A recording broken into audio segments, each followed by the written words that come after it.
첫 번째, 정치가가 무식하다. IT에 관해서 정치가가 무식하다. 그러면 정치가가 무식하더라도 관료가 공무원이 유능하면 되지 않습니까? 네. 근데 관료가 또 IT에 무능하다. 관료가 무능하더라도 IT 기업들이 가서 좋은 제안을 해주면 되잖아요. 네. IT 기업들이 무능하다. 다 무능하네. 그러니까 이 사람이 무능하니까 어떤 최신 기술이 있는지 그런 걸 제안을 안 하는 거예요. 제가 보기에는 악의적으로 안 하는 건 아닙니다. 네. 그 그냥 사람 무식해서 못 하는 거예요.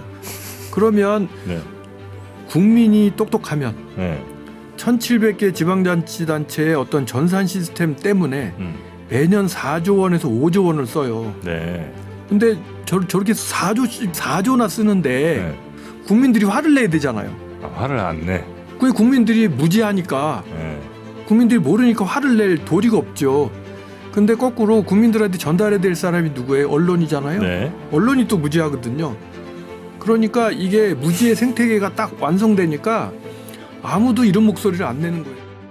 네, 경제 신들을 모시고 그분들의 깊은 인사이트를 들어보는 신과 대화 시간입니다. 자, 오늘은 지난번 출연 때 한 120만이 넘는 아주 굉장히 큰 인기를 끌었던 일본 관련 컨텐츠죠. 일본의 현실에 대해서 그 누구보다 속속들이 아주 속사를 잘 설명해 주신 우리 e코퍼레이션.jp의 염종순 대표님 다시 모시겠습니다. 어서 오십시오. 네, 안녕하세요. 반갑습니다. 네, 반갑습니다. 자, 오늘은 우리 염 대표님께서 일본 공무원 얘기를 좀 해주신다고요? 네. 네. 공무원이면 사실 우리나라에서는 요즘은 약간 좀 인기가 살짝 한 몇 년 전보다는 좀 떨어진 것 같긴 합니다. 몇 년 전엔 진짜 뭐 7급, 9급 공무원 준비하시는 분들이 어마어마했고요. 네. 그래서 심지어는 무슨 저 변호사 자격증 있는 분도 다시 하시는 분도 진짜로 있었고, 네. 예, 뭐 우리가 전에 상상할 수 없었던 뭐 정말 우리가 흔히 이야기하는 소위 뭐 명문대 졸업하신 분들이 9급 공무원 준비한다 뭐 이런 것들이 이제 뉴스에 종종 많이 나오기도 했었거든요. 그렇죠. 예. 일본도 좀 비슷합니까?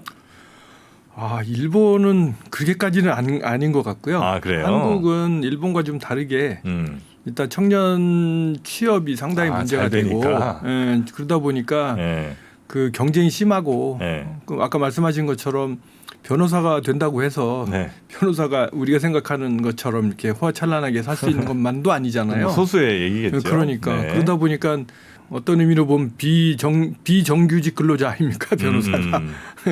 차라리 안정적인 직업을 찾고 싶다라고 생각하시는 네네네. 분들도 계실 것이고 안정지향을 하는 분들로 보면 네. 사실 퇴직이 정년이 보장되니까 아무리 대기업 들어가도 사실 정년 보장 안 되지 않습니까? 그쵸. 그렇게 네. 생각하면 그게 더 안정적일 수 있다라고 생각하는데 그렇게 생각해서 공무원이 되시면 네. 나라를 위해서는 별로 좋지 않죠. 근데 이제 우리는 그래도 공무원이라고 하면 어쨌든 방금 말씀하신 뭐 정년 보장되고 뭐 따박따박 월급 올라가고 그래서 뭐 결혼 시장에서도 뭐 나름 인기가 좀 있는 것 같기도 하고요. 그런데 공무원을 생각한 공무원에 대한 이미지가 우리나 일본이나 비슷한가요? 아니면 좀 일본은 좀 다른 측면이 좀 있습니까? 살짝 다른데 한국은 네. 그 공무원에 대해서 곰곰이 생각해 보면 저 사람이 공무원이래라고 얘기했을 때 좀 존중해주는 느낌 있지 않습니까? 그렇죠. 예, 유교적인 국가기도 하고. 네네네. 근데 일본에서는 요즘 공무원은 신분을 속일 정도로 네. 그렇게 별로 인기가 없다고 대접을 해야 못 되나? 받아요? 예, 그거 큰 문제라고 봐요. 처음부터 그랬던 건 아닌데 네네. 그 사이에 많이 변했죠. 그 히스토리는 이따 말씀드리겠고. 그렇습니까?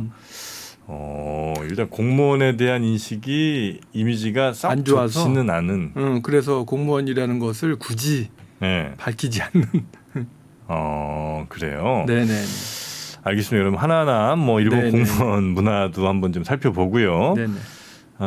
일단 우리는 그 공무원이 이제 뭐 중앙공무원도 있고 지방직 공무원도 있습니다만 그래도 이른바 관이라고 하는 그 단어에 네. 꽤 많이 좀 존중도 해주고 또 거기에 잘 보여야 우리가 뭔가를 하는 데 있어서 좀 괜찮다. 그리고 집안에 공무원 하나 정도는 있어야 뭔가 일 처리하는 것도 이렇게 좀 수월할 것 같다. 이런 이제 이미지도 좀 있거든요. 네. 아 근데 일본은 이제 그것도 다 과거의 일인 모양이죠. 예전에는 일본도 그랬을 거 아닙니까? 예전에는 일본도 그랬겠죠. 근데 네. 요즘에는 사실 그 리스크 책임 문제 이런 것도 있고 그래서 사람들이 다 소극적이라 네. 아예 공무원이라고 해도 부탁하지도 않고 그다음에 공무원 스스로도 자기 그 일에서 벗어나는 것들은 조심하죠. 아 그래요? 네.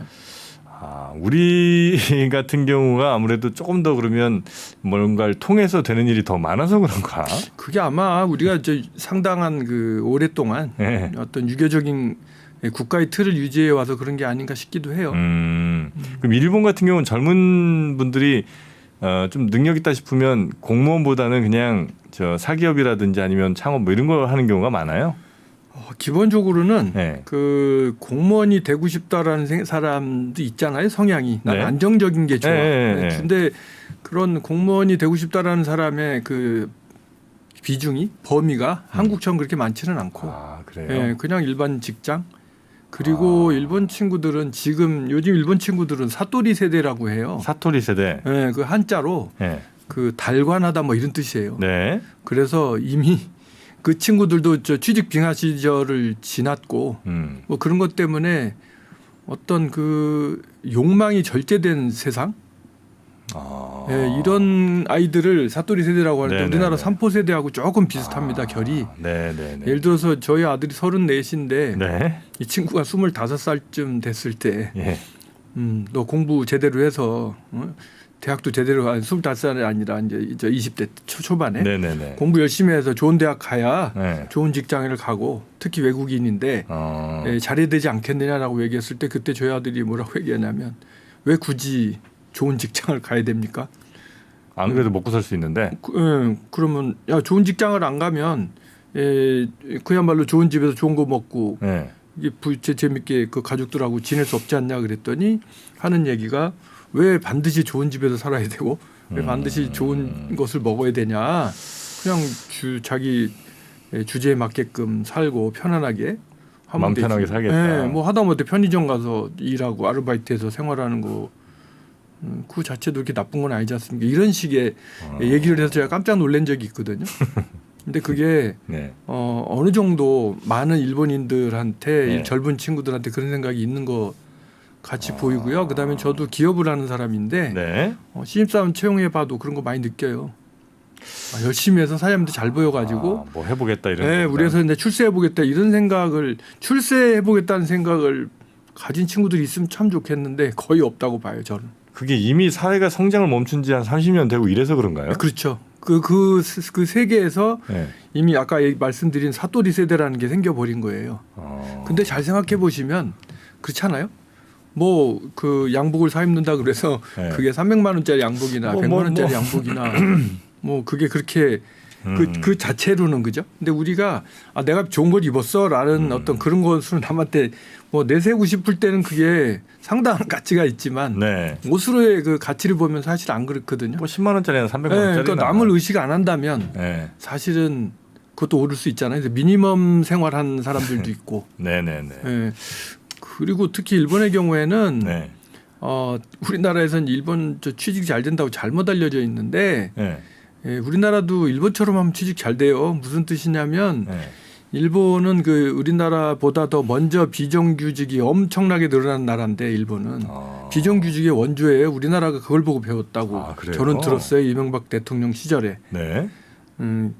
그때 일본이 그 어려움을 극복하기 위해서 미국식 자본주의를 받아들이면서 네. 비정규직이라는 걸 어마어마하게 양산을 했어요. 아시다시피 일본은 왜 우리가 종신고용이라고 하지 평생 않습니까? 직장. 네. 네. 그런 거 없어진 지 옛날이에요. 그래요? 네. 일본이란 나라가 네. 발전을 했던 것은 사축이라는 말이 통했다라는 거예요. 사축. 그게 뭐죠? 저기 회사의 가축. 에? 그래서 사람이 취업을 하면 네. 나는 이 회사에서 끝까지 책임을 져줄 것이고 뼈를 묻고 나는 이 회사에 뼈를 묻는다는 생각으로 해서 자기들이 만든 말이 사축이에요. 그 정도로 회사에 충성을 했고 그다음 회사는 그 사람을 책임졌고 그 사이에서 일본 사람들은 하다못해 네. 그 능력이 있느니 없느니 소리 해가면서 매일같이 흙을 판 사람이 있었어요. 흙을 계속 파다가 거기서 무슨 미생물을 발견을 해가고 노벨상을 탄 거죠. 얼마 전에 노벨상 타신 분. 그러니까 이제 연구소에서 네. 우리 같으면 1년 만에 결과를 내라, 네. 10년 만에 결과를 내라 이렇게 막 다그치잖아요. 네. 결과를 못 낸 사람은 무능한 사람이 되는 거고. 네. 근데 노벨상 받는 사람들은 대부분이 다 30년, 40년 그렇게 해야 나오는 거잖아요. 그렇겠죠. 네, 그런 것들이 일본에서 많이 나온 이유 중에 하나가 저는 거기에 있다고 봐요. 회사가 한번 채용을 하면 네. 그 쉽게 사람을 버리고 이렇게 하지 않고 끝까지 책임져 주는. 근데 그런 것들이 있어서 일본이 성장을 했는데 네. 일본이 잃어버린 30년이 시작되면서 살아야 되겠다는 일념으로 생각해 보니까 아, 이런 건 무능한 거다. 성과를 내지 않는 사람은 버려야 된다. 그것도 자본주의 논리로는 맞는 말이잖아요. 네네. 그렇게 하다 보니까 일본에서 정규직이 어마어마하게 사라졌고 비정규직 포션이 엄청 많아요. 거기 언제쯤이에요? 90년대? 그렇죠. 그러니까 고이즈미 총리가 네네네. 들어오면서부터죠. 그러니까 우리나라 이명박 대통령보다 좀 앞에서 시작된 거예요. 네. 그래서 그 신자유주의라는 말로 표현하더라고요. 경제 전문가들은. 그래서 사회 각 분야에 공무원 분야에도 비정규직이 엄청 많아요. 창고에서 일하는 사람들 다 비정규직이고. 공무원? 네. 아 그래요? 네, 비정규직이에요.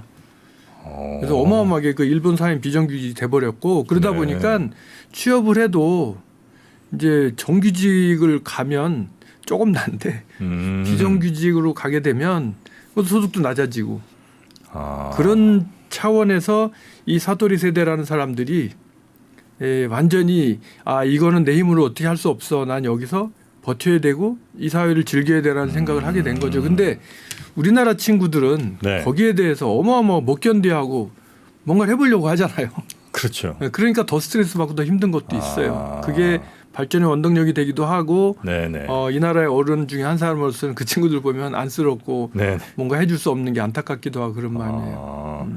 그러니까 이제 그 일본은 저는 이제 아직도 그 정규직 시스템이 일본은 그래도 꽤 공고하게 돌아가는 줄 알았는데 아닙니다. 그렇지도 않고 예. 이미 우리 혹은 뭐 우리 이상의 그 비정규직이 어마어마하게 지금 만연해 있는 상태고 그렇죠. 그 만연해 있는 비정규직에 그냥 대충 취업하고 뭐 이러다 보니까 사실 취업 시장이 잘 돌아가고 취업을 뭐 청년 취업률이 굉장히 낮은 거지. 그렇죠. 우리 정도 기준으로 하면 아마 거기도 실업률이 엄청 그래도 높을 통계를 보시려면 이런 식으로 통계를 봐야 되니까 국제적인 통계를 낼 때 조심해야 되는 게 그런 거거든요. 예를 들어서 일본의 취업률이 높다라고 네. 얘기를 하려면 그 취업률이 나누어서 정규직 취업률인지 비정규직 취업률인지 이거 따져서 해야 되는데 뭐 그 고용 통계 이런 거 보면 고용하면 고용했다고 되는 거잖아요. 네네네. 그런 거 가지고 요즘에 왜 일본 경기가 좋아졌다고 한 몇 년 전부터 뭐 고용이 좋아졌다는 얘기 한 5년 10년 전부터 얘기하잖아요. 네. 그 통계를 보면 얘기가 틀린 거예요.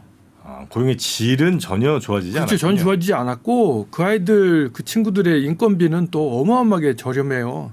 대충 어느 정도입니까? 그 일본에서 그냥 비정규직 일단 일본에 보통 그 이렇게 보시면 되죠. 우리나라 편의점에서 1시간 하면 얼마인지 모르겠는데 일본에 10,000원쯤 받을 겁니다 지금. 네, 일본의 편의점에서 하면 천행 비슷하네요.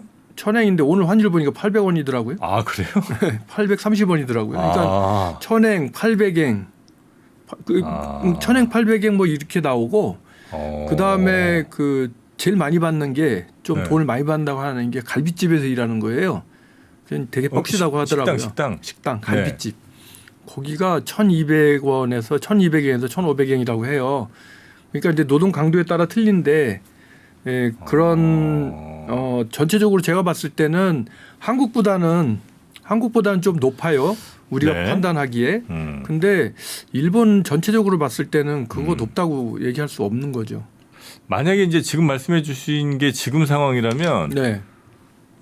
높지도 않습니다. 보니까 갈비집에서도 우리 지금 12,000원, 15,000원 줘야 되거든요. 근데 거꾸로 저건 있어요. 네. 일본은 물가가 한국보다 싸지 않습니까? 싸요 확실히? 네. 이제 싸다고 생각하면 돼요? 싸요. 생활 물가 훨씬 쌉니다.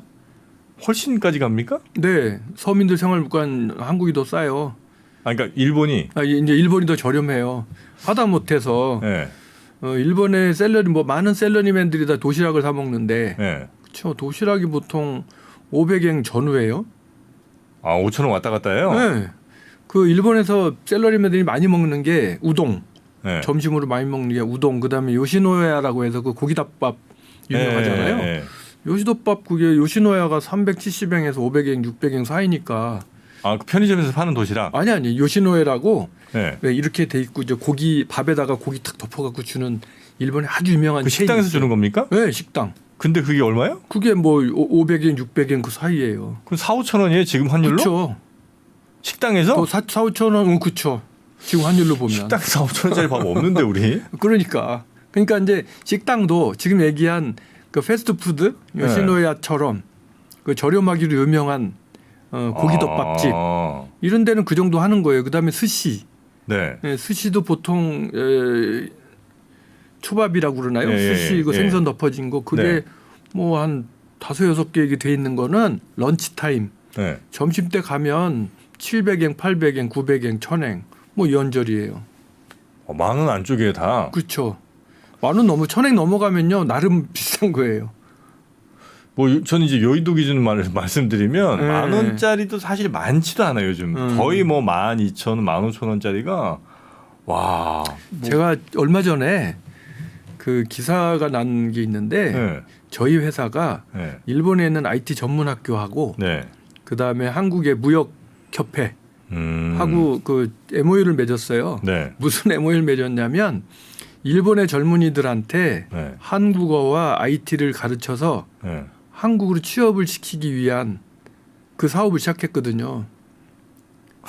그 사업을 제가 시작하게 된 이유가 예.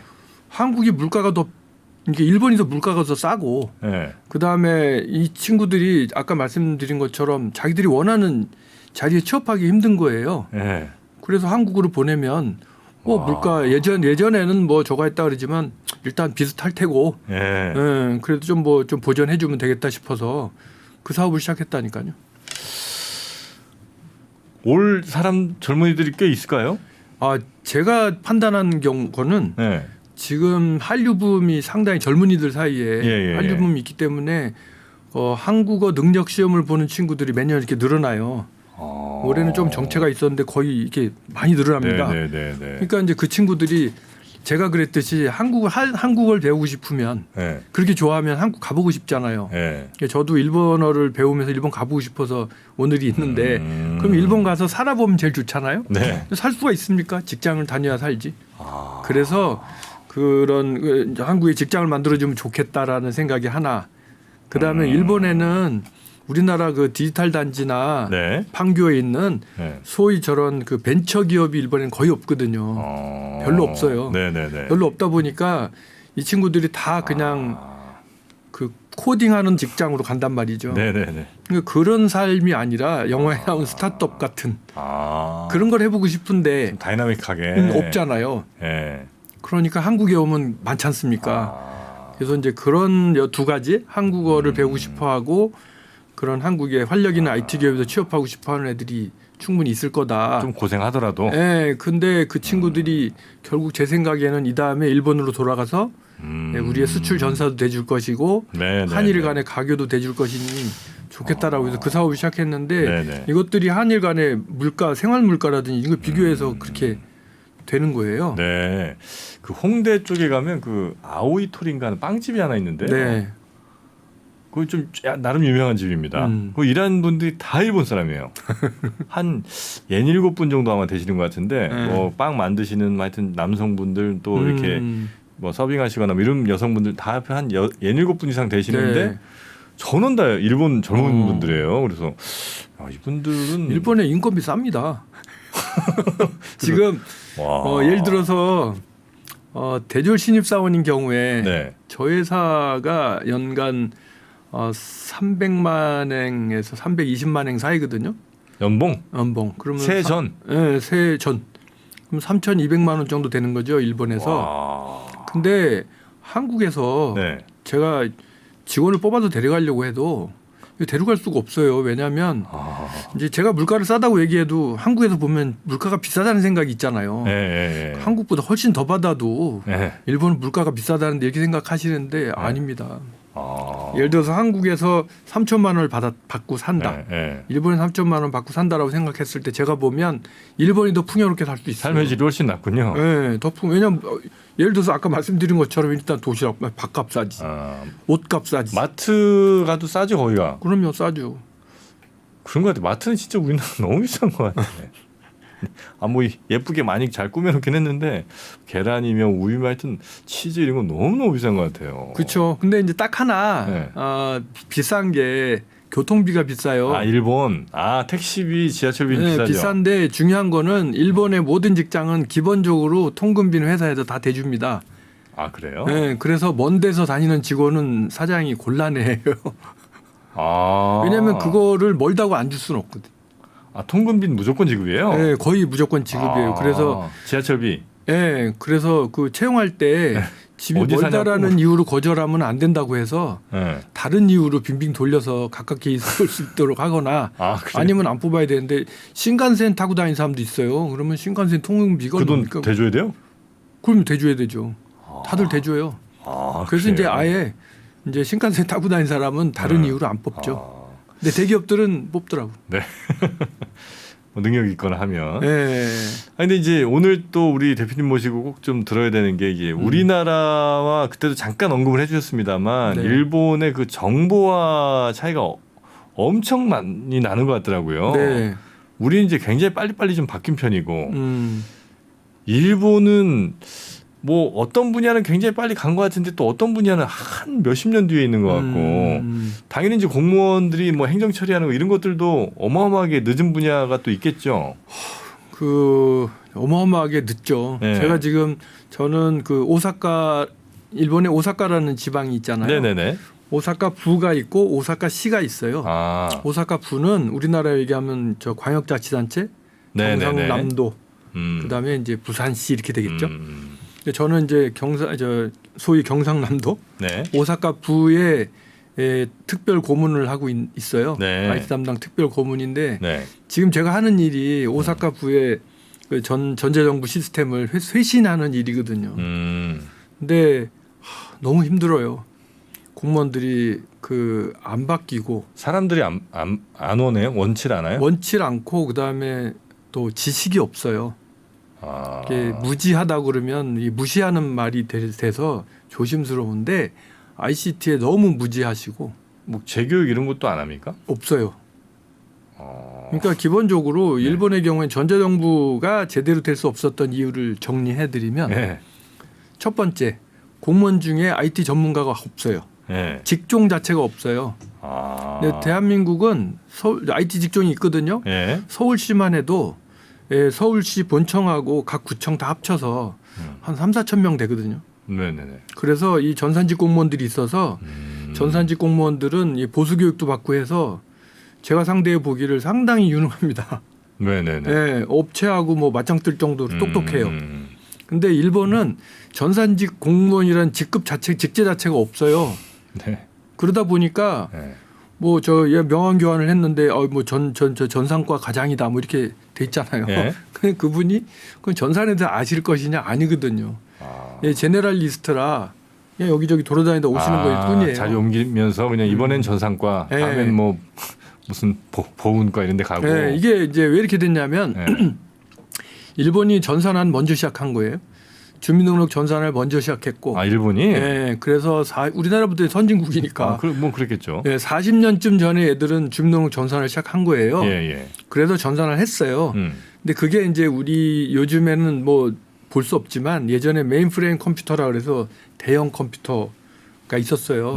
그 만화 영화 같은 데 보면 왜 컴퓨터 나오는 데 보면 뭐 테이프가 막 돌아가고 그런 거 있잖아요. 방만한 그쵸. 컴퓨터. 그리고 뭐 그 전산실에 들어가면 에어컨도 나오고 막 그랬던 시절. 마그네틱 테이프 막. 그 시절의 컴퓨터 시스템이 소위 메인프레임이라서 범용 컴퓨터라고 해요. 대형 컴퓨터.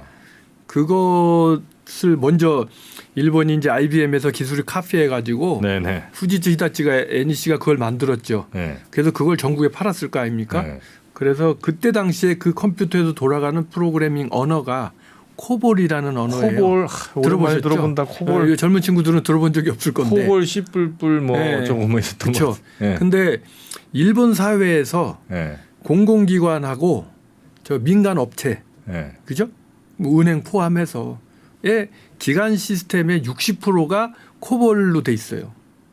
언어가 시스템이. 지금 코볼은 찾아보기도 힘든 거 아닙니까? 뭐 저는 그렇죠. 잘 모르겠습니다만. 그래서 요즘에 그래서 지금 한국에서 네. 50대, 60대 되셔가지고 이 코볼밖에 할 수 없는 사람들은 일본 진출도 농반 진반으로 말씀드리는데 일본에 있다. 코볼 기술자가 없어요. 그래갖고 지금 일본의 IT 기업들이 코볼을 없애고 하다못해 자바라든지 파이썬이라든지 최신 언어로 가야 되잖아요. 네. 이 사람들은 이걸 안 하고 지금 무슨 일을 하고 있냐면 베트남하고 미얀마에 코볼 학교를 세워가지고 거기서 그 베트남 사람이나 미얀마 사람한테 코볼을 가르쳐서 좀 다시 불러들여갖고 시키겠다고 하는 얘기를 지금 하는 거예요. 중국하고. 아니 왜 그러는 거예요 도대체? 일단 오사카 부에 한해서 얘기를 하면 네. 40년 전에는 공무원들이 그 코볼을 배워갖고 했었어요. 그러다가 1단계 시스템 구축이 끝나고 이 시스템 개발은 그 공무원이 하는 게 아니고 네. 업자들한테 맡기는 거다. 예, 그렇겠죠. 이런 식으로 문화가 바뀌면서 공무원들은 시스템 개발에 손을 띄었어요. 그리고 그걸 이제 벤더들한테 IT 기업들한테 맡겼죠.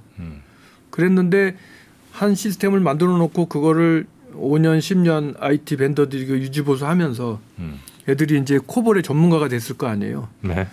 그래서 이 사람들은 코볼을 계속 하는 거고 네. 그다음에 공무원 입장에서는 이 시스템을 그동안에 수없이 개보수를 했는데 개보수를 했으면 설계서 같은 게 다 업데이트가 돼 있어야 되는데 네. 현재 오사카 부의 경우도 그렇고 다른 모든 지자체가 마찬가지인데 시스템은 있고 돌아가는데 설계서가 없어요. 그러면 이 예를 들어서 인사급여 시스템을 만든다. 그러면 현재 그 공무원 이 오사카 부의 공무원 인사급여 체계를 다 정리를 해서 설계를 해야 시스템을 개발할 수 있는 거잖아요. 네. 근데 설계서는 없고 남은 거는 소스 코드밖에 없잖아요. 코볼 소스 코드밖에. 네. 그러면 이거를 일본적으로 얘기하면 저희가 하겠습니다라고 손을 못 드는 거예요. 왜냐하면 그 안에 잘 모르는데 구했다가 실패하면 어떡하냐. 이렇게 돼서 일본에서 벌어지고 있는 일은 그것을 고상한 말로 모더나이제이션이라는 말이 있어요. 모더나이제이션. 네. 현대화잖아요. 네. 코볼이라는 그 메인프레임의 코볼 언어를 코볼을 어떤 현대화한다. 컴파일러 같은 거로 딱 넣으면 네. 유닉스 머신이나 윈도우즈 머신에서 돌아가는 코볼로 바꿔줘요. 그런 기술이 있어요. 예. 그 기술을 가지고 있는 회사 중에 일본에서 가장 뜨는 회사가 대한민국의 티맥스라는 회사고요. 예. 티맥소프트. 네. 그래서 지금 그 회사 인기 좋아요. 어쨌든 그래서 그런 식으로 하는 거예요. 그러니까 결국은 코볼에서 못 벗어나요. 아니 그래도 이 세상이 이렇게 빨리 변하는데 어쨌든 세상은 지금 완전 최첨단 시대로 가고 있는데 일본이라는 그 선진국이 전 세계 경제 규모 3위인데 여전히 그 40년 전 코볼 그 베이스로 가고 있다고요? 네. 그리고 바꿀 생각도 별로 없어 보이고. 그러니까 저 정부에서 지금 일본 네. 경제산업성이 있잖아요. 네. 일본 경제산업성에서 2024년에 위기가 온다, 2025년에 위기가 온다. 이걸 어떻게 해야 된다 얘기를 하는데 거꾸로 지금 제가 보기에는 일본에 그 정도의 커버해줄 만한 시스템 아키텍트 전문가도 없고 그다음에 그 시장을 석권하고 있는 과점하고 있는 기업이 NTT, 후지츠, 히다치, NEC 이 정도 될 텐데 네. 이 회사는 대부분이 거기에 적응되어 있는 사람들이라 이 사람들이 시장 지배를 하고 있으니까 굳이 그걸 바꿔야 될 이유가 없는 거예요. 야, 그래요. 그리고 이제 이런 걸 개발할 때 대한민국은 이미 다운사이징을 했지만 다운사이징 하면서 각종 툴들이 개발되잖아요. 네. 개발 생산성을 올리는 툴들. 네. 근데 개발 생산성을 올리는 툴을 사용하게 되면 개발 기간이 짧아지고 개발비가 싸지잖아요. 근데 이 사람들은 이미 이 시장을 지배하고 있어요. 네네. 근데 그걸 굳이 가만히 있으면 코볼로 하면 뭐 100몇만 씁니다 이래가지고 그 충분히 돈을 받고 일을 할 수 있는데 그거를 뭐 최첨단으로 하면 50몇만 쓰면 됩니다 뭐 이래가지고 굳이 얘기해서 리스크를 끌어안고 자기들 매출을 떨어뜨리고 하는 일을 굳이 할 필요가 아무도 없다? 하고자 하지 않는 거죠. 그것 때문에 네. 일본이라는 나라 자체가 제가 보기에는 뭐 앞으로 일본이 좀 잘 나갈 겁니다라고 하는데 뭐 저는 그렇게 안 봐요. 왜냐 민간 기업도 그렇고 은행이 IT 시스템이 제대로 안 돌아가면 핀테크고 뭐고 이게 되겠습니까? 은행도 비슷해요. 그런 그렇죠.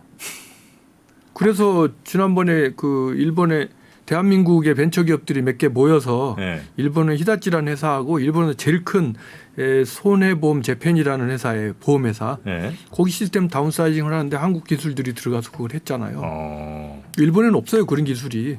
그리고 도전도 안 하고. 그래요. 그럼 일본은 그럼 뭐 예를 들어서 무슨 앱으로 막 저 돈 보내고 뭐 이런 거 아직 익숙지 않아요? 하는데 그건 하긴 해요. 네, 그걸 하는데 이렇게 되는 거예요. 그러니까 왜 이런 거 편하게 하려 그러면 이렇게 막 복합적으로 연계가 되면 엄청 편하잖아요. 근데 그게 아니고 겉만 되는 거예요. 살짝. 할 수는 있게 해놨는데 그 내부로 들어가면 옛날 시스템 그대로 그렇죠. 있고. 그대로 있는 거지. 껍데기만 잘 포장해놓고. 네. 그러니까 우리가 일본 시스템을 보면 분명히 이거 외부로 개발했는데 그거는 프레젠테이션 부분만 그렇고 실질적으로 코어 로직은 다 코볼이란 말이죠. 그래요? 네. 그래서 저는 그거를 지금 제가 일본에서 소위 공무원 생활 포함해서 한 30년째 하고 있는데 제가 그 지난번에 말씀드렸지만 지금 사가현청이라는 광역자치단체에서 정보정책기획감으로 정보기획감으로 제가 8년간을 근무를 했고 아오모리시청에서 정보정책조정감으로 15년간을 근무를 했는데 저는 그걸 바꿔보고 싶었던 거예요. 두 가지 이유가 있었는데 저는 IT 컨설팅을 하는 회사인데 이 사람들한테 야 코볼은 아니다. 정보론님하고 똑같아요. 코볼은 아니다. 이건 외부로 해야 된다라고 얘기를 했어요. 하면 공무원들이 듣고 괜찮은 것 같은데 진짜 됩니까? 뭐 이런 식으로 얘기를 해요. 근데 일본에는 그 샘플이 없는 거예요. 성공 사례가. 근데 이제 제가 야 한국엔 된다. 그러면 못 믿겠다 그래요. 그러면 한국으로 제가 데려와요. 보여줘. 제가 이달 말에도 일본 국회의원 5명 포함해서 37명을 데려오는데 와서 구청 가갖고 보여줘. 되지 않냐. 너희하고 똑같다. 주민등록등본, 인감등명 다 된다. 그렇게 용기를 내서 큐슈에 있는 사가시 시장님이 도전을 해 주신 거예요. 그래서 그거를 저하고 제가 컨설팅하고 삼성하고 가서 그걸 만들었죠. 2006년도에 만들었는데요. 그게 지금 일본의 최신 버전입니다. 근데 중요한 거는 저는 그렇게 하면 일본의 지방자치단체들이 다 바뀔 줄 알았는데 좋게 만들어줬고 저렴하게 만들어줬고 편하게 만들어줬으니까 저 회사의 컨설팅을 다 해줄 줄 알았죠. 의뢰가 올 줄 알았죠. 아무도 안 하는 거예요. 거의. 왜냐하면 도저히 못 믿겠다는 거예요. 그거를. 했는데도? 했는데도 그럼 자기들이 가서 봐야 될 거 아닙니까? 근데 가서 보지는 않아요. 또 일본 사람도 남 잘 됐다는 걸 잘 안 믿거든요. 그래서 일본 넓잖아요. 넓은 나라라 예를 들어서 북해도의 공무원이 이게 일본의 NHK 아시죠? NHK에 1시간짜리 특집 방송으로 나갔어요. 제 프로젝트가. 그럼에도 불구하고 다 봤을 거 아닙니까? 일본이 전국 방송인데. 그걸 본 사람이 이 사가시청에 전화해서 진짜냐라고 물어봐주면 참 고맙겠는데 안 물어보고 자기 회사에 들락거리는 IT 기업 직원한테 물어보는 거죠. 이 됐냐라고 물어봤어요. 그러면 정프로가 거의 직원이라고 생각해도 아유 한국이 대단합니다. 우리는 잘 못해요. 거기에 맡기세요 하겠어요? 그러니까 하는 얘기가 원래 언론에 나오는 거는 잘된 것만 나오는 거 아닙니까? 이런 식으로 얘기하기 쉽잖아요. 얘도 잘 모르고 뭐 이런 식으로 해서 저거 했다가 뭐 안 퍼지더라고. 뭐 책임 누가 질 거야? 뭐 이제 이렇게 그래서 제가 그거를 광역자치단체도 해봤고 기초자치단체도 해봤는데 20년간 하다가 제가 포기했다는 거 아닙니까? 일본은 안 되겠다. 이러면 나도 망하겠다. 그래서 제가 한 10년쯤 전에는 그걸 포기하고 지금 그냥 민간기업 컨설팅을 하는 거예요. 그래요. 그 정도로 돼 있어서 일단 그 시스템이 그러다 보니 우리가 생각하는 전자정부 서비스는 어린 반푼어치도 없어요. 예를 들어서 뭐 전입신고 하나만 얘기하면 이게 공무원의 그 일본의 공무원이 얼마나 힘들게 사는지를 알 수 있는 거라. 전입신고를 우리가 하려고 하잖아요. 네. 대한민국은 인터넷으로 네. 들어가서 자기가 딱딱딱 하고 전출지 입력하고 그러면 딱 끝나잖아요. 네. 그러고 나면 네. 제가 해보니까 메뉴가 하나 뜨더라고요. 당신의 경우에는 뭐 운전면허증도 바꿔야 되고 뭐 이런 거 뜨더라고요. 예? 그래서 우리는 한꺼번에 그게 다 바뀐단 말이에요. 예, 예. 일본은 어떻게 되냐면 딱 전입 신고를 하러 가기 전에 전출 신고를 해야 돼요. 그래서 자기가 살고 있는 데 가서 나간다. 저는 이제 언론 이사 갑니다. 그러면 그 전출 신고를 하면 이 사람들이 그 신고서를 받아 갖고 처리해서 예.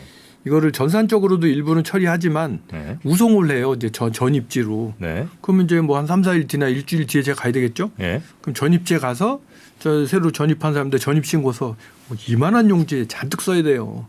의료보험도 써야 되니까 잔뜩 쓰고. 그래서 이제 하면 이제 전입 처리가 되는 거예요. 예. 그다음에 이제 전입 처리했잖아요. 예. 그러면 자기가 거주하고 있는 경찰서에 가서 운전면허증 주소 바꿔야 되고. 그다음에 그거 이외에도 아이가 뭐 전학해야 되면 학교 가서 전학 신고해야 되고. 그다음에 집을 이사했으면 이사하기 전에 살던 집에 네. 전력회사에 전화해갖고 전력 끊어주세요라고 부탁해야 되고 수도회사에 연락해서 수도 끊어주세요. 가스회사 연락해 가스 끊어주세요. 이사 가서 어떻게 해야 되는 거예요. 또 새로 연결해 주세요. 더 해야 되고.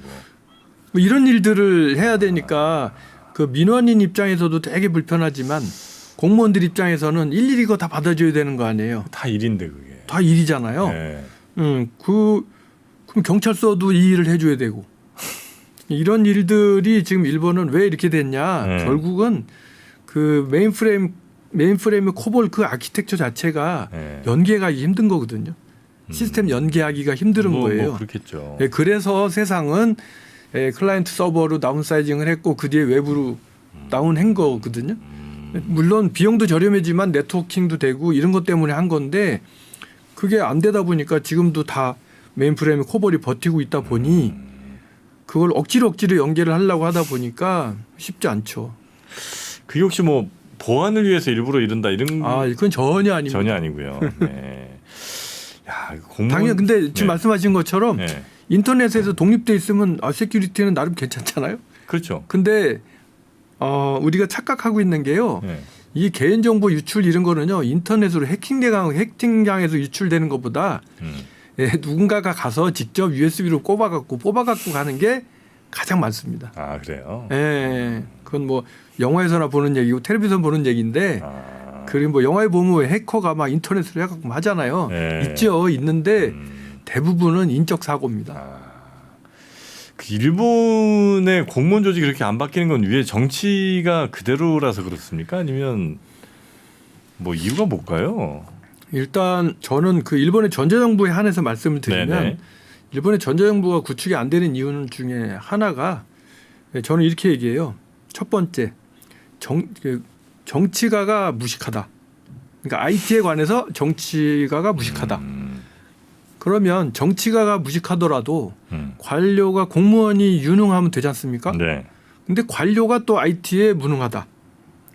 그럼 IT의 관료가 무능하더라도 그 IT 기업들이 가서 좋은 제안을 해주면 되잖아요. 네.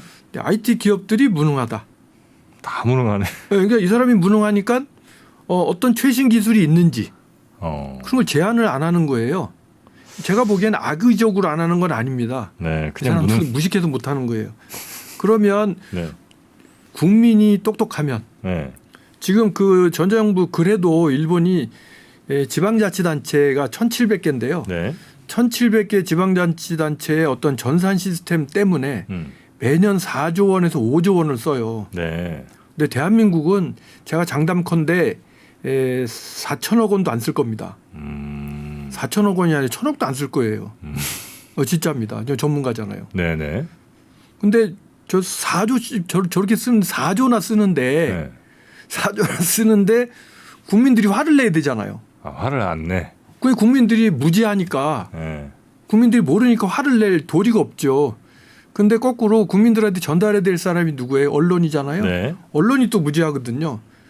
그러니까 이게 무지의 생태계가 딱 완성되니까 아무도 이런 목소리를 안 내는 거예요. 그래서 그 제 목소리가 제일 커요.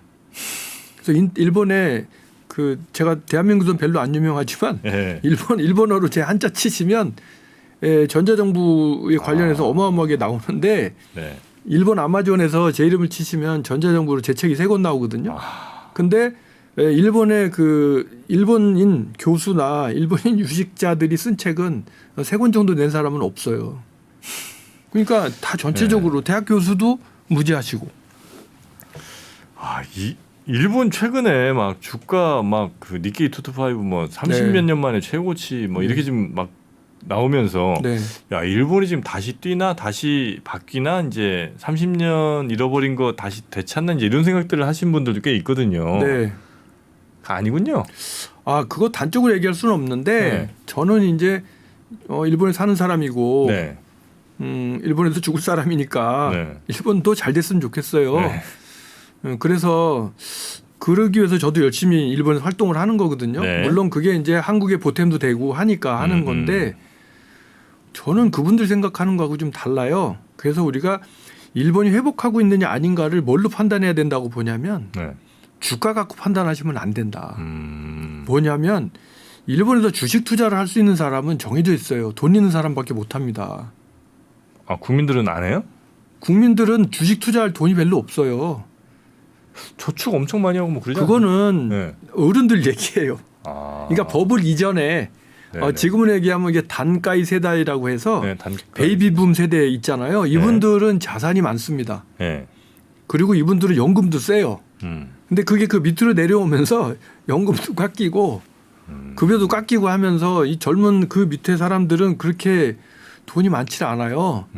그래서 일본에서 주식 투자하는 사람은 사실은 우리나라처럼 우리나라는 우스운 얘기로 그 리오카드 지금 끄시는 분들도 그 잠깐 세워놓고 주식 하시지 않습니까? 네네. 그렇게 보편적이지 않습니다.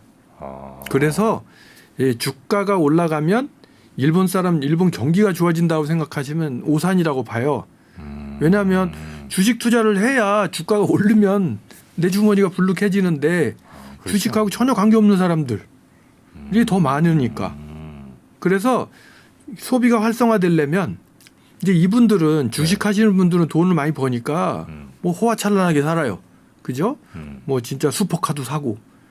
근데 그분들이 그런 것을 소비한다고 해서 경기 활성화되지는 않잖아요. 네네. 이분들이 써야 되잖아요. 다수가 아닌 거죠. 그다음에 이제 두 번째가 주가가 지금 올라가고 있는 이유를 일본 내에서도 희한해서 분석을 하는 거예요.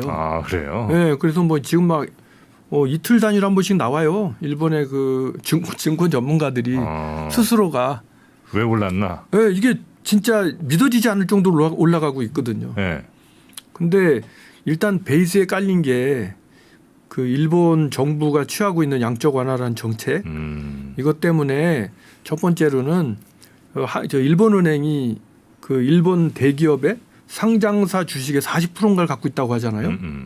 그러니까 이 사람들은 주식 증시를 받쳐야 되니까 그 세금 찍어가지고 40% 사주는 거예요. 그 정도로 우리나라가 받치면 증시가 안 올라가겠어요? 그다음에 두 번째 그게 이제껏 했던 거. 그럼에도 불구하고 안 올라가잖아요. 네. 외국 자본이 들어와서 올라가면 팔고 빠지고 그럼 일본 정부가 또 사면 올라가 팔고 빠지고 이렇게 하다가 요 근래에 지금 원자재 가격이 많이 올랐잖아요. 네. 그래서 지금 보시면 주요 오른 종목 중에 하나가 상사지 않습니까? 그렇다고 하더라고요. 네, 상사는 이거는 해외 자원 발굴해 놓은 거 갖고 하는 거잖아요. 그러면 이거는 IT하고 관계가 없습니다. 이건 회사 시스템이 주판이라도 관계가 없어요. 그렇잖아요.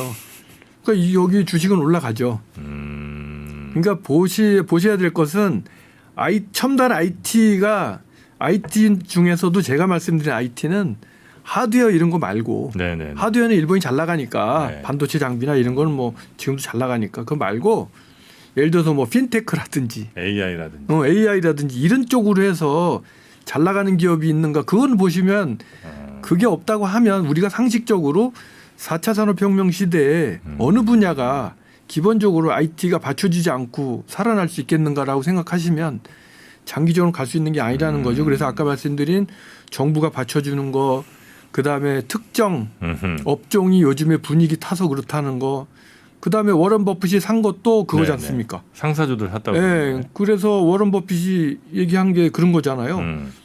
그다음에 워런 버핏이 샀다니까 따라간 거. 그다음에 지금 해외에 주식 투자하고 돈 벌 만한 데가 없어서 네. 지금 뭐 7천억 어마어마한 돈이 외국에서 지금 투자가 지금 계속 들어오고 있다지 않습니까? 네네네. 그게 이제 그 속어법이라고 하대요. 속어법. 여기에 투자할 거 없고 여기에 투자할 거 없고 여기에 투자할 거 없으니까 여기나 하자. 거기에다가 일본이 지금 환율이 어제 보니까 137원이더라고요. 137엔 1달러에. 네.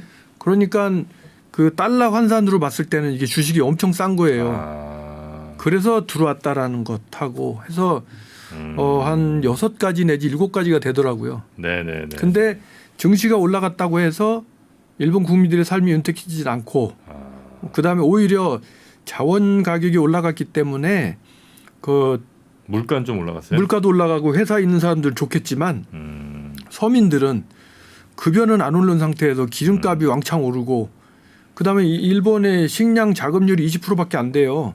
그럼 나머지는 다 수입이잖아요. 그럼 라면값도 올라가지. 아니, 그 큰 나라가 수입을 이렇게 많이 해요? 네, 수입 많이 해요. 자금률이 20%밖에 네, 안 돼요? 20%밖에 안 돼요. 일본 땅덩어리가 꽤 넓은데? 그 가보시면 그 쌀 만들지 말으라고. 왜요? 그래서 우리나라도 지금 똑같은 정책을 하잖아요. 왜 농지를 네. 쌀을 안 만들고 그걸 뭘 하면 정부에 돈 주지 않습니까? 그거. 아니 우리는 워낙 쌀이 많이 남으니까. 이게 일본도 그런 거예요. 그러니까. 일본도 안 먹으니까. 대신 다른 것 이것저것 많이. 네, 그러니까 뭐 쌀을 안 먹으니까 일본도 그 쌀 수매를 하면 쌀 처분 곤란하니까 하지 말아라 해갖고 결국 쌀을 안 만들고 그러면 일본에 식량 작업할 때 쌀 이외에 나머지 것들을 수입해 와야 되잖아요. 그리고 이제 중국산이 싸니까. 네네네네. 그래서 식량 야금률이 낮다 보니 지금 수입 물가가 올라가고 어렵게 됐고 그래서 아베 정권 말기부터 기시다 정권 들어오면서 기업들 보고 지금 기업의 유보금이 어마어마하거든요. 그러니까 기업들 보고 제발 유보 좀 하지 말고 네. 종업원들 급여도 좀 올려주고 그다음에 주주한테 환원 좀 해라. 그래서 그 뭐라 그럽니까? 전문가가 아닌데 뭐 그 피 뭐라는 개수가 있더라고요. 네. 그래서 일주당 주식 가치인가 하는 건데 그거를 이제 저기 일본 정부에서 각 기업들한테 요청을 했어요. 그 1배수 이상 되게 해달라고. PBR 1배 이상으로 해라. 네네네. 맞습니다. 그래서 그것도 하나의 이유라고 하더라고요. 그래서 그걸 막 하기 시작해가지고 이제 좀 달라졌다는 얘기하고 뭐 이런 것 때문에 주식이 올라가는 거지. 경제가 막 좋아져서 올라가는 게 전체적으로 아니군요. 경제가 좋아서 올라가는 거로는 보이지 않습니다. 그다음에 하나는 그 동안에 착시 현상이 있었던 것이 일본 정부가 코로나 때문에 국채를 엄청 발행해 갖고 어마어마하게 썼어요. 그래갖고 그 예를 들어서 식당 하시는 분들 네. 하루 쉬면 보상금으로 동경도의 경우에 하루 쉬면 평균 5만 엔을 줬던 것 같아요. 50만 원쯤 하루. 그러면 한 달 일하면 150만 엔을 주는 거 아니 1,500. 네. 그러면 문 닫고 1년 있으면 1,800만 엔을 벗는 거 아닙니까? 1억 8천. 네. 그럼 그 저기 집세 내고 뭐 종업원 하고 남는 장사. 남죠. 그래서 저 얼마 전에 아는 사람이 그랬다니까요. 아시는 분이 저희 집에 놀러 왔는데 BMW 타고 오셨더라고. 그래서 제가 지원금으로 산 거예요? 그래서 돈이 어디서 나서 이거 사셨어요? 그랬더니 뭐 웃으면서 지원금이 많이 나와가지고 그걸로 샀어 그러더라고요. 그 사실이에요. 그러니까 그런 식으로 돈을 많이 풀었으니까. 유동성이 좀. 네, 저 주민들 사이에 돈이 있겠죠. 근데 이분들은 또 돈을 안 쓰고 미래가 불안하니까 다 저금을 해요. 그래서 거꾸로 또 예금 잔고가 올라갔고 일본 정부는 안심하고 또 그 돈을 빼다가 또 국채 발행하는데 쓰고. 뭐 이런 상황인데 글쎄요. 저는 경제 전문가가 아니라서 단어는 못 하겠습니다만 아까 말씀드린 것처럼 지금 저 4차 산업혁명 시대에 어느 분야인들 정부화가 뒷받침되지 않은 상태에서 발전을 하겠습니까? 라고 반문을 해보면 알 수 있을 거라고 생각을 다시 해요. 일본 달린다 이런 느낌으로 생각할 필요는 지금은 없겠군요. 보니까. 근데 이제 바뀌면 가능하겠죠. 바뀌겠어요. 근데 이게. 저는 바뀌기를 원하고 바뀌지 않을 거라고 악담을 하고 싶지는 않고 전 또 거기 살고 있는 사람이 그 사람들한테 이번에도 국회의원들 5명 데려와서 제가 해야 될 것은 한국을 봐라. 바뀌었지 네. 않느냐. 그런데 한국이 IMF를 맞이하면서 이렇게 바뀌었다. 그래서 내 생각에는 일본의 미래 모델이 일본의 은행의 모델은 대한민국의 은행이 될 것이고 일본의 학교의 모델은 대한민국의 학교가 될 것이고 일본의 관청의 모델은 대한민국의 관청이 될 것이다. 그래서 저는 그 사람들을 이번에 그런 곳들을 모시고 가요. 네. 뭐 구청에도 모시고 가고 그렇게 해서 그분들한테 이제 한국이 당신들의 투비 모델이라는 생각을 갖게 되면 저는 한국하고 협업을 할 기회가 많아질 거라고 생각하고 우리는 네. 그런 경험들이 있잖아요. 그래서 우리 기업들하고 협업할 수 있는 기회도 많아질 것 같고. 네. 아니 근데 이제 우리는 IMF란 진짜 너무나 큰 수술을 당한 거잖아요. 외과적으로. 네, 그렇죠. 그래서 어쩔 수 없이 사실 뭐 노동 쪽도 구조조정 많이 했고 또 기업들도 뭐 어마어마한 뭐 구조조정에 뼈를 깎는 뭐 자국 노력들 많이 했고 국민들은 네. 더 고생 많이 하셨는데 그런 거대한 뭔가 외과적인 충격이나 뭐 쇼크 있지 않으면 일본의 뭐 정치인들이야 야 지금 저기 우리 동네에서 당선돼갖고 난 계속 잘 먹고 잘 살면 되는데 굳이 내가 이걸 왜 받구나 이런 생각 하실 거고 그리고 맞습니다. 뭐 관료들도 야 지금 내가 잘하면 이제 정년 끝나고 나면 난 연금 받아갖고 잘 먹고 잘 사는데 굳이 이걸 왜 받구나 하실 거고 국민들도 뭐 잘은 모르겠습니다만 이 정도 불편이야 뭐 그 불편도 내가 편한 걸 경험해봐야 불편한 걸 그렇죠. 느끼는 거지 계속 그 상황에 사시면 뭐 큰 불편 못 느끼시면 뭘 바꾸나 이런 생각 하시면 바꿀 동인이 안 보이는 것 같아서 네, 저도 그 부분에 대해서는 네. 똑같이 정프로님하고 똑같이 생각을 해요. 이게 그 어느 정치가가 네. 표 떨어지는 일을 하겠습니까? 그러니까 당선되고 봐야 되니까. 네. 근데 그거 이상으로 무지하다는 거죠. 그러니까 본인이 그 알고서 안 하면 악당인데 제가 네. 보기에는 전 정치가들 많이 상대하는데 몰라요. 그 지난번에도 제가 말씀드린 적이 있는데 IT 담당 대신이라는 사람이 USB가 뭔지 몰라갖고 욕 먹고 쫓겨나고 그러니까 안 바뀌겠지. 그다음에 뭐 또 네. 도장업 전문가가 또 IT 담당 대신을 하고 뭐 이런 나라면은 정치인이 이게 악인이라서 그런 건 아니거든요. 그러니까 이제 그 관료도 모르고 서로 간에 모르는 상태로 돌아가는데 네.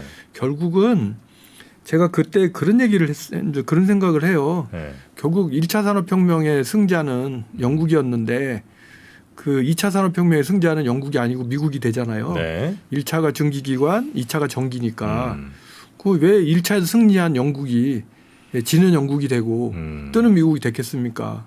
그다음에 2차에서 미국이 떴는데 다시 2차에서 뜨는 미국은 사라지고 3차에서 일본이 떴잖아요. 네. 그래서 일본이 떠갖고 날아다니다가 법을 맞는 바람에 꺼져가지고 다시 이제 미국으로 돌아갔거나 한 거잖아요. 네. 네. 근데 그거 보면 뭔가 호되게 그러니까 이미 뭐 하나에 성공을 하면 그 성공에서 그 기득권이 돼서 그걸 놓칠 못하는 거예요. 승리의 저주가 있네요. 네, 그러다가 이상한 게 나오면 저거 안 될 거야라고 무시하다가 뒤통수 맞는 거고.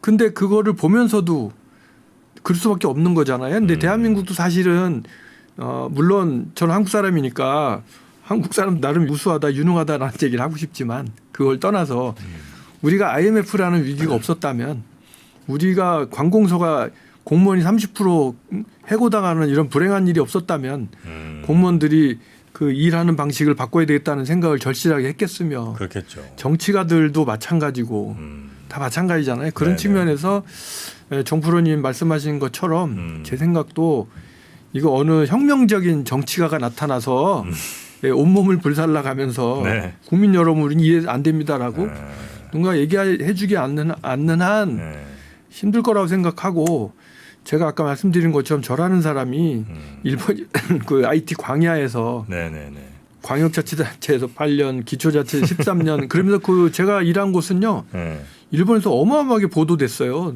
잘 됐다고 아무도 흉내를 안 내잖아요. 그래서 오직하면 제가 포기를 했겠습니까? 근데 이제 우리가 제일 또 걱정하는 것 중에 하나는 역시 이제 우리가 지금의 일본의 모습으로 갈까봐 이제 걱정하는 거잖아요. 그렇게 해서 이제 점점 인구 구조도 그렇게 완전히 초고령화로 고착화되고 뭔가 이렇게 바꿔보려는 내적 동의는 살살 이제 사라지고 그냥 뭐 여기에 적응하자 이제 이런 젊은이들조차도 이제 그렇게 가면 우리도 이제 그 일본화 되겠죠. 일본화 되는 거잖아요. 그런데 이제 제가 일본 사람들하고 그럼에도 불구하고 좀 다른 건 뭐냐면 우리나라가 지금 이렇게 어려운 젊은이들이 어렵고 한 가운데에서도 분당 그죠 판교와 네. 구로 디지털 단지에서 밤새가며 열정페이 받아가면서 하는 사람들 많잖아요. 네네네. 근데 이런 정신이 저는 그 디지털 노마드 정신이라고 하는데 우리는 어렸을 때부터 비교를 해보면 그래요. 대한민국이라는 이 나라는 조선반도는 한반도는 유사 이래로 900회 이상의 외침을 받았다고 해요. 네. 그 외침을 받게 되면 노략질 당하고 완전히 황폐화되고 인류 쫓겨다니고 전류 쫓겨다니고 하면서 그 진짜 잡초처럼 자리 잡고 또 다시 일어나고 사는 거잖아요. 근데 사실 일본이란 나라는 안 그렇거든요. 일본은 토착민족이라 어디 이사를 가질 않아요. 네네. 그리고 뭐 전쟁을 해도 그 장수들만 나가서 이렇게 한번 싹 싸워가지고 네. 윗사람들끼리 합의를 봐서 네. 짐은 진 사람 가족은 몰살당하지만 나머지 가신들은 다 저쪽으로 다 붙으니까 몰살당하는 게 없다라는 거죠. 네. 이런 그런 DNA가 우리한테는 있어서 우리는 그래도 방골 정신도 있고 보세요. 지금 여당하고 야당이 이렇게 우리가 진짜 민주화돼서 30년밖에 안 됐는데 네. 여당 야당이 막 바뀌지 않습니까? 네. 이런 다이나믹한 게 우리는 그 DNA에 있다고 보고 일본의 경우에는 자민당 70년 아닙니까? 네. 아 그러네요. 또 네, 그래서 있네. 그런 부분들이라도 여러 가지가 달라서 저는 일방적으로 우리가 일본을 따라왔으니까 앞으로도 일본을 따라갈 것이다. 거기에 뭐 고령화 저출산 뭐 얘기하는데 고령화 저출산이 우리가 따라갈 것이다. 저는 아니라고 봐요. 그 중에 하나만 더 말씀드리면 네. 저출산은 대한민국 저출산은 제가 조사를 일본 정부의 돈을 받아서 네. 한국과 일본의 저출산의 요인을 조사를 해본 적이 있어요. 연구 프로젝트로. 네네. 근데 제가 내린 결론은 한국은 젊은 사람들이 수입이 늘어나고 안정되면 결혼을 한다. 그리고 결혼을 하게 되면 아이를 낳는다라는 논리가 성립이 되더라고요. 그게 왜 그러냐면 우리가 지금 결혼할 날은 한국적 사고방식으로 얘기하면 남자가 집을 요즘은 어떤지 모르겠습니다만 그래도 그죠? 집 한 칸은 뭐 마련해놓고 여자 뭐 결혼하자고 해야 된다라고 우리는 생각하잖아요. 네네. 집 한 칸 마련하기가 오직 어렵냐고요. 그렇죠. 그 집도 마련하지 못한 상태에서 네. 어떻게 아이를 만들겠으며 결혼을 하겠어요. 네. 근데 일본은 달라요. 일본은 그런 문화가 없어요. 일본은 그냥 좋으면 결혼해요? 같이 결혼해서 살고 뭐 단칸방에서 그냥 5만 원짜리 월세방에서 살고 그렇게 이제 결혼하는 거란 말이에요. 거들이 낮아요. 네. 근데 일본은 그 초식 남자라는 말이 있는데 그 젊은 친구들이 여성화가 제가 보기에 우스갯소리 여성화 그걸 일본 사람 초식 남자라고 해요. 남성들이 막 이성 만나려고 하는 것도 없고 뭐 네, 그런 것도 안 하고 없고 집에서 게임이나 하고 네, 초식 남자가 돼서 우리는 육식 남자고 그러다 보니까 우리 이제 군대 영향도 있는 것 같아요. 근데 여기는 어려서 어린 아이가 어른이 되는 경계선이 없어요. 쭉 우리는 그 군대에서 그냥 떨어져서 나갔다 오니까 네네네. 그러다 보니까 이 아이들이 제가 보기엔 약해요. 여러 가지로. 그래서 남성은 중성화 비슷하게 이렇게 가는 것도 좀 있고 그래서 네. 그런 부분들도 우리나라는 우리가 젊은 친구들한테 진짜 집 때문에 고민 안 하게 해주고 직장 때문에 고민 안 하게 해준다면 네. 저는 저출산 문제도 해결될 거라고 봐요. 그럴까요? 하여튼 오늘 우리 대표님 모시고 뭐 일본과 우리의 뭐 젊은이들 얘기, 공무원들 얘기 또 뭐 여러 문화 차이에 대한 이야기도 좀 나눠봤는데 일본이 최근에 뭐 분위기가 좀 바뀌는가 하는 그런 보도들이 최근 많이 나왔는데 네. 아마 일본 내에서 그러니까 안쪽에서 보셨던 그 모습은 그것과는 좀 많이 사뭇 다른 네, 숫자로 보이는 경제하고 네. 실제적으로 살아가는 삶의 경제하고 다르니까요.